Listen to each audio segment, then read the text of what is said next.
How's it going today, guys? We're not going to be really doing an audit here. We're looking at a lab sapphire video, and it kind of seems through the explanation of the video, it's going to just be going over what are the pros and cons of labs, what you should be looking for when you're buying them. To be honest with you, we're gonna get into my opinions about labs in general in this video, but we're just gonna start watching it, see what happens. You've probably been searching for the Lab Sapphire engagement ring because you wanted to get something beautiful, durable, and I honestly think that's it. You just want something beautiful. A lab is a lab is a lab is a lab. There is nothing there with value. You are buying a pretty stone. That's it. ethical, and at the same time reasonable. And right there, another thing, and I'm kind of going on this hard, but the ethical argument that a lot of people are kind of like pushing nowadays, I think it's kind of overdone. I really do think it's overdone. It is ethical. It's made in a laboratory, but at the end of the day, there's people out there. There's real people. And they're in rural communities sometimes, and they're mining these things. And it's just like, okay, so they're in a rural community, there's tons of people that are mining it, there's no infrastructure other than the mine. So everyone's making a living off the mine. So now it's like, okay, well, we're gonna take that away from them. There's a cost to everything. There are probably hundreds of thousands of people that make their living off of gemstones, the mining of it. Not just like a guy like me that likes to buy from miners and cut his stuff into stones and then set them into jewelry. There's so many people making a living off of it, selling, rebuying, doing everything they can do to provide for their family. And I do think the ethical stuff is being pushed way too much. Way too much. And they're trying to like, and it's just, and I swear to God, it's just sleazy salespeople. Like 50% of the time, someone's bringing it up as a sales tactic on you. That's it. That's it. In price. But did you know that not all of them the same? There's actually three main methods how they are made, and depending on which methods you're going to choose. I honestly don't think it matters. I don't even think it matters. It's all just lab. Yeah, there's different chemical compositions of it, but to you, to me, we're just gonna see it as factory made. It's just factory made. Is it going to look and feel different? They are all sapphires made out of the same material with the same optical and chemical composition, but how they are grown going to affect. And you're gonna get people that are gonna basically say this, like there's better ones, but it comes down to it's still not worth anything. It's still not worth anything. Everything: color, clarity, and how natural they look. In this video, I'm going to walk you through all three methods. I'm gonna tell you which one is the best choice for you and what to look for. So let's go. First method is the flame. Buy natural. That's the best method. Talk to a gem dealer and buy something natural. Right? Buy something natural. It's long and short of it. If you just want to spend, honestly, sometimes it's like $5. But if you want something unique that took millions of years to grow, literally, I have sapphires. They're so cool. Within like the crystalline structure, there was like a time in the structure of the sapphire where there was like different heat or different like minerals or different elements were close to the corundum, and something happened where it shifts from like blue or yellow to blue, and you get like a multicolored sapphire. I collect them. I absolutely love them. They tell a story. This has happened, and it took hundreds of thousands of years for it to happen. Your lab stone, it's not telling a story. It's literally telling a story of greed. It's just more. We need more. It's like freaking the orcs and and the two towers, and they're just making more and more swords to feed this this army that's gonna kill humanity. That's all it is. That's it. That's what it is. It's Fusion orcs trying or to kill us. Really. renewal method. This is the most affordable and widely available method. It's fast, efficient, and creates the sapphire that looks flawless to the eye. It's going to be absolutely perfect.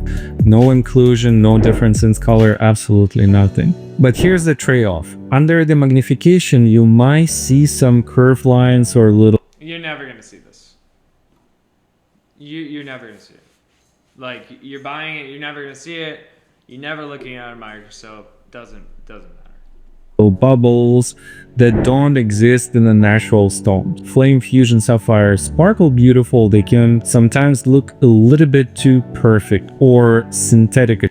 I think it's like that with everything. Like, you know, the bad AI images. You know, when you're looking at those bad AI images and you see like an extra freaking finger, instantaneously you know that's fake, and it puts it off. But then you see like the good AI videos and you're like, oh man, these are fantastic. You know, this is crazy. It just comes down to if it's believable or not. And with these stones that are like perfect, they're just not believable. And sometimes it makes a piece look so cheap. So cheap. I can tell a lab sometimes just by looking at it. And for me, it makes it look cheap. If you will, especially in a larger size. There's absolutely nothing wrong if you buy in the small sapphire where you're not going to see those things. But if you're going over 2 carat, most likely. And honestly, with diamonds, lab diamonds, totally different ballgame. Totally different ballgame. It looks like a diamond. It is a diamond. Sapphires, I don't know what it is, but I can always tell a lab sapphire. It's so easy. It is so easy. With the lab diamond, I can't fucking tell. No one can tell. I've had jewelers, they're like, oh, I can tell. They think they're like the special one. No. I've done it before. I had a client put an H. It was a cushion cut, 1 carat cushion cut. It was I had 2 of them. The client wanted natural. I was using another cushion cut for someone else. They're 1 carat each, H color, about a carat, sitting on both of them. She couldn't tell. I couldn't tell. The only way I could tell is because I had everything organized. That's it. Likely you're going to see those little bubbles, and the stone itself going to look a little bit too synthetic. But on the brighter side, those stones are the most affordable one. This method been around for a very long time, pretty cheap, and doesn't require state-of-the-art technology by today's standards. Flux grown sapphires, very similar actually to the lab emeralds that I mentioned in the other video. Flux is a slower and more delicate method, and the results are amazing. This sapphire grow gradually inside of the molded solution.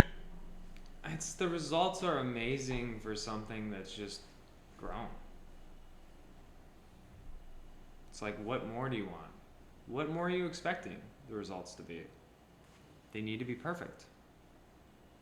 It's a scientific experiment. You're just replicating a process. That's all it is. A repeatability of a process. So of course they look amazing. If they didn't, then what would be the point? What would be the point, right? That's the difference with nature.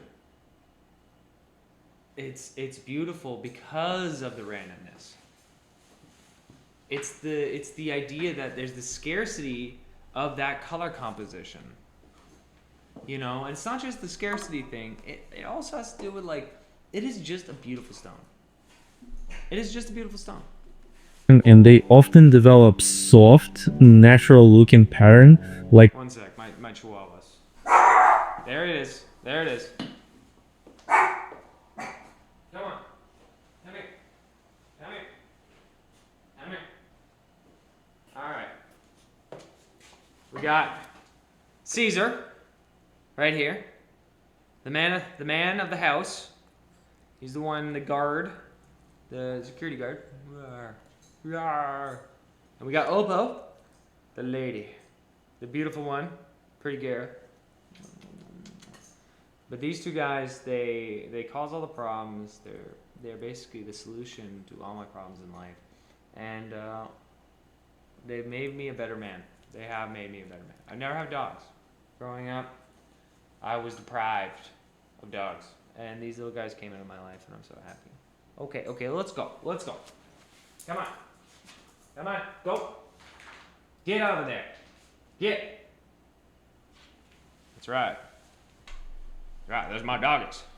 That's right. tiny wisps or feathers inclusion that makes them look almost identical to the natural stones. That's my favorite thing about it. They're going to have inclusions that going to make them look almost identical to the natural sapphire. So if you do want as natural looking sapphire as possibly you can get, go for I'm gonna have inclusions in my fake stone so it looks real. What's the point? What is the point of this? Seriously, what is the point? I get where he's coming from. He's just explaining it. He's just saying this is the way it is. That's all he's saying, right? But what's the point? What is the point to buy a shit stone when you can literally buy a shit stone? this one. This sapphire is very rich, very deep in color. As I mentioned, they have this natural organic inclusions, and because of that, that's my favorite choice for the engagement rings, because you know what you want for an engagement ring? You want a heated sapphire. Okay? Natural sapphire, it's been heat treated to make, like, they heat it so then they can reveal colors within the stone, in the corundum, essentially. But you could take like a white sapphire, heat it up really hot, and then it might actually turn blue, right? You want a heated sapphire because they're so much more inexpensive. There, you can get them at a really good price too, and they're the exact thing you want, right? do you want to have this romantic look. But for someone who wants to have absolutely perfect stone, perfect color, no inclusion, no bubbles, nothing, just absolutely perfect stone, the hydrothermal method is the way to go. Hydrothermal sapphires are drawn in a way that closely mimic how sapphires form underground. It's a high pressure, high heat process that uses water and nutrients to grow the crystal slowly over time. The result? Perfect, growing under control stone with the rich, beautiful color, absolutely flawless, no inclusion, nothing like that.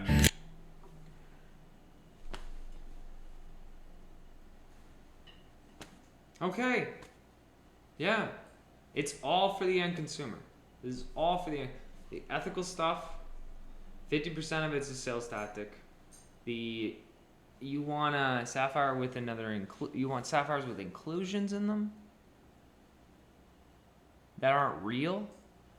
That's just another, it sounds like a scam. Why would you create a lab produced item that has defects in it? You want to make it appear to be real. Yeah, there's gonna be someone out there that's gonna sell you the right thing, right? They're actually gonna tell you it's like, this is glass filled, or this is this.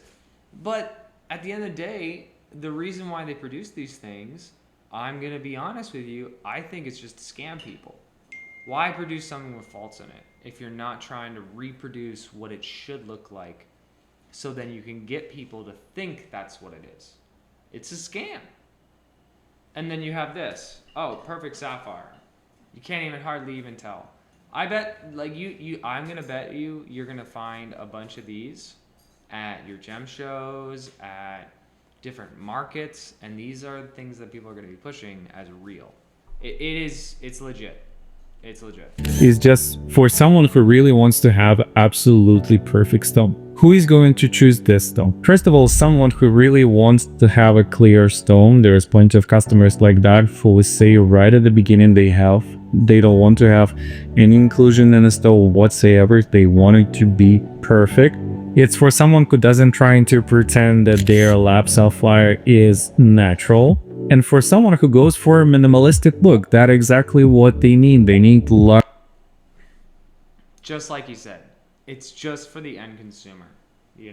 That's it. So like back in the day, right? For the past 6,000 years, we've known money to be silver, gold, rocks. That's money. That's how money has always been for the past 6,000 years. Money's been that, right? And in like the last 200 years, it's changed, right? So jewelry, what it used to be, is that you would get a piece made as kind of an investment, right? A wearable piece of investment in which you could basically place wealth. Like in England, they used to have two different kinds of bullion currency. They had sovereigns in silver and gold.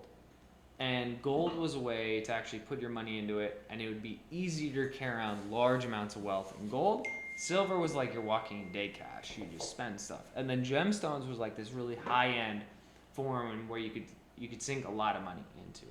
Like if you had a beautiful sapphire, or beautiful diamond, or beautiful emerald, there's a way to put your money into something where it's secure. And it's been like that. Nothing has changed.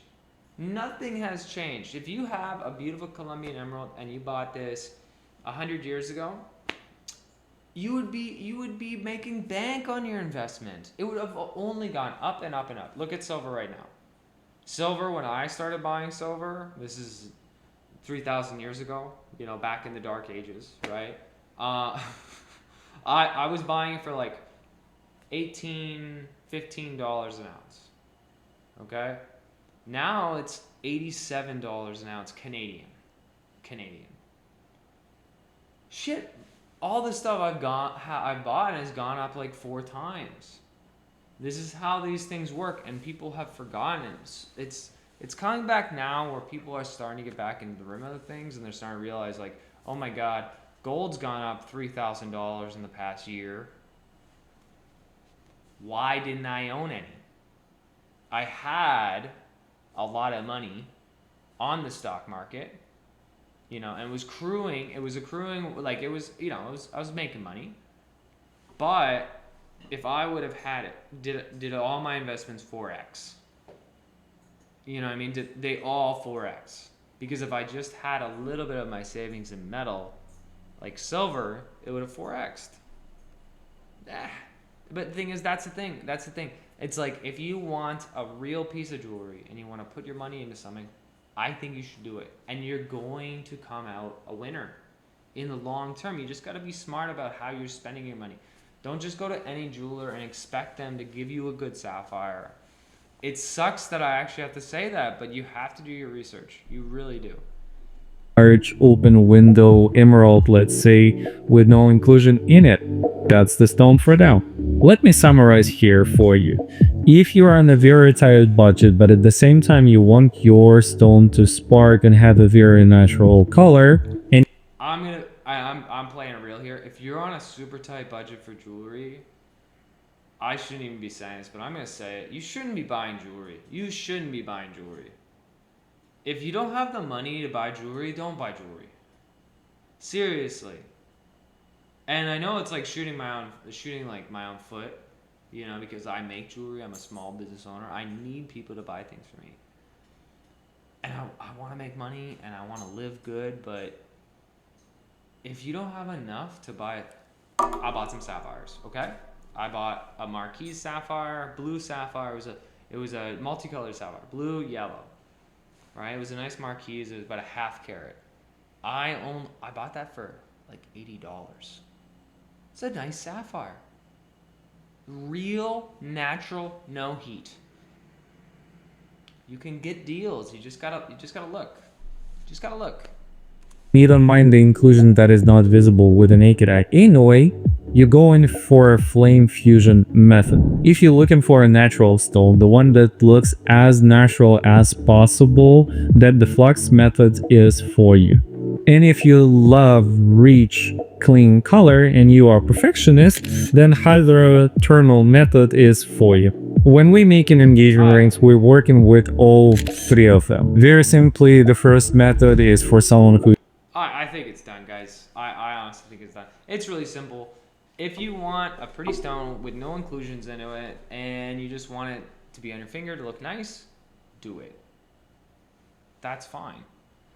If you want something that you can have for resale, where you can turn around, you could say, I want to sell this sapphire back, buy natural. Buy natural, make sure it has good clarity, make sure it's not a super dark sapphire. You want it to be, doesn't need to be royal blue, but it can't be midnight blue.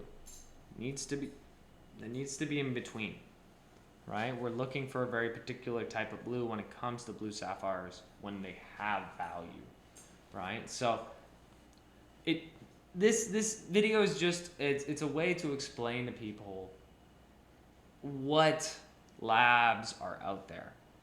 But I think when it comes down to the person that's actually getting a lab, they don't care.